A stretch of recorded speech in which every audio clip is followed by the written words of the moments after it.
Hey guys, back again just to do another quick review of my fully restored Savage Model 4C Deluxe.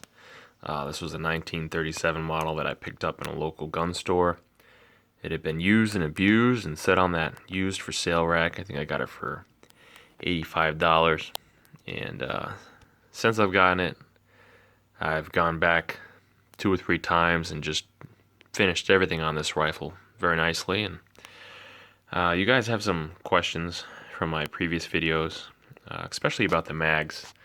Since I use the new Mark II mags, I've figured out how to make them work. The older mags you can get on eBay. I don't think you can get on Amazon. Probably eBay. They're usually originals, used, usually around 30-40 bucks. It's a lot for a little 22 mag. Like I said, I found a way to modify these Mark II mags and make them work good. So I'm just going to go through and go one by one and just talk about the modifications and the restoration process, and I'll start with the magazines.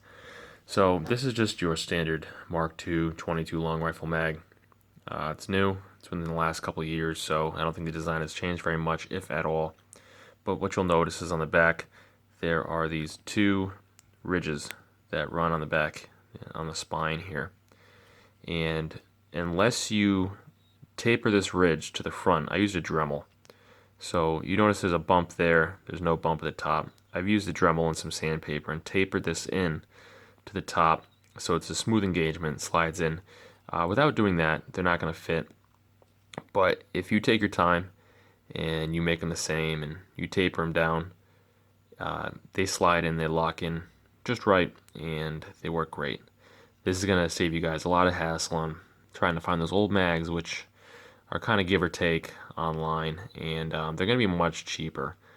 And also the originals had a metal spring follower. This has a tilted follower, which is kind of nice. It lines up your next shot. It seems to work better than the originals anyway. So newer technology and an older gun seems to work pretty well. So you guys can leave me some comments about what happens with your experiments as far as the Mark II mags. Like I said, there's those two ridges on the back, and what you're going to want to do is taper them down from the bottom to the top, like I did, and they should fit just fine. Moving on, let's talk about the stock. The stock was in pretty rough shape when I got it. Did a lot of stripping, sanding, steaming, and cleaning, and I didn't do any stain on this stock. I don't know if all the stocks are going to look the same. The stock was very dark when I got it. It was very dirty, and cleaning it up, lightening it up a lot, really brought out that wood grain. But the thing that brought out the wood grain the most was I used the True Oil, and it was my first time ever using True Oil. I put about 9 coats on here, but it is just like glass, and it's awesome. Water beads right off of it, the solvents bead off of it. It definitely turns heads, the range, with the finish, and I love it. It's comfortable, it's very light. I did do some bedding in here. You're not going to be able to see it. Actually, what I did is I coated the barrel in a spray wax, and then I put JB Weld in the channel in here. And I put a little bit of taper on the barrel so when the JB Weld would expand as I pushed the barrel in and screwed it back into place, it would only expand so far, and then it made a perfect line, and then it would just kind of ooze up, just like you would do with any other barrel bedding material. And it worked out really good. And also this barrel is free floated. You can see there on either side. It's free floated back to the receiver. So that's pretty much what I did with the stock. This is a Harris Bipod. I don't keep it on this rifle. I keep it on my 308. I just put it on here for showing you. It's going to hold itself up on the table here. What else? The bolt. I did a lot of polishing on the bolt. A lot of steel wool, a lot of scuff pad, and then a lot of polishing compound.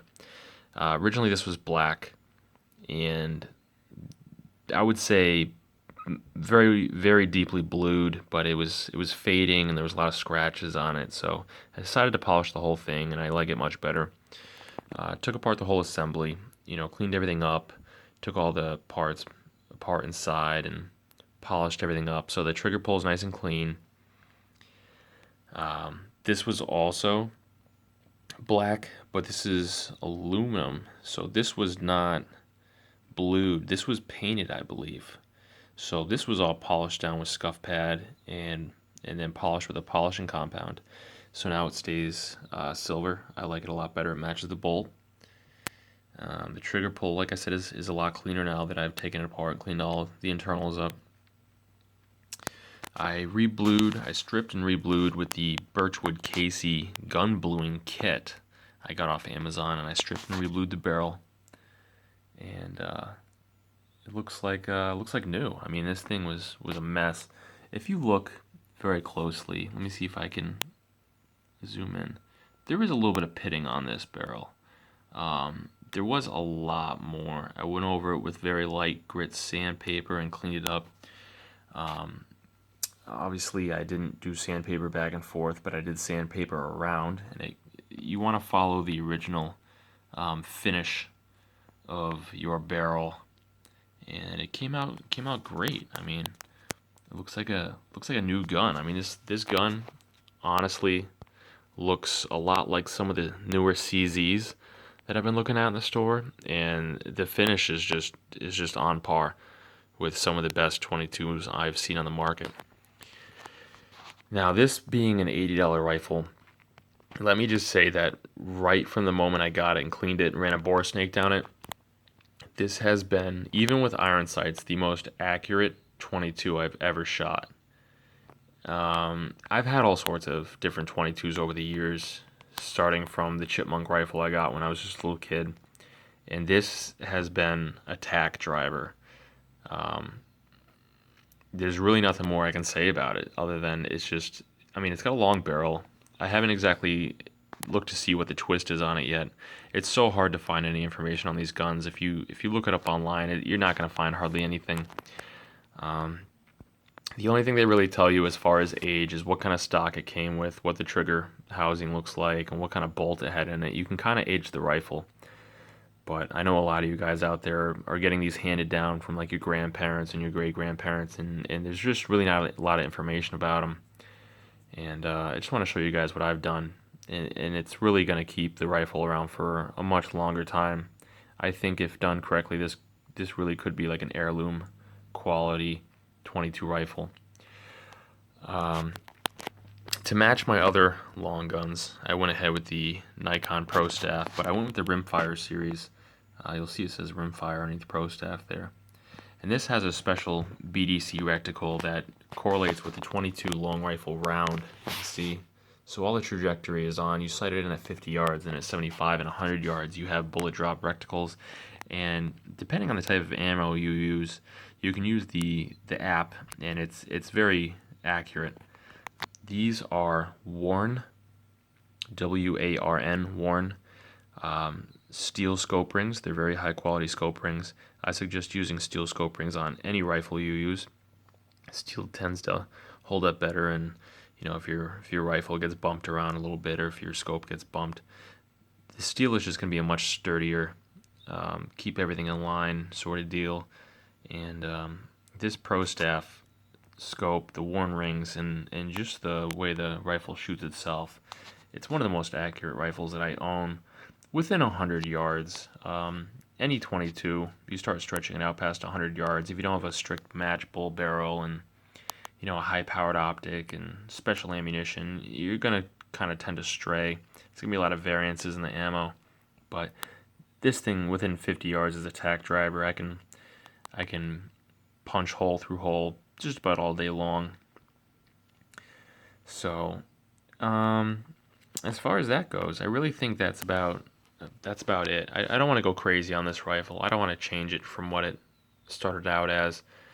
I don't want to put any crazy Picatinny rails or make it, tactical or cool in any way. It's just a really, really good, classic, well-made rifle. And I hope this video helps. I know, like I said, a lot of my other videos you guys have asked, especially about the mags. So go to Cabela's, go online, go to Midway USA or Brownells and buy yourself, one of these cheap Mark II mags. Grind it down just like this and pop it in there and see what you think. Leave me some comments below or questions, and I'll try to get back to each and every one of you. Happy shooting.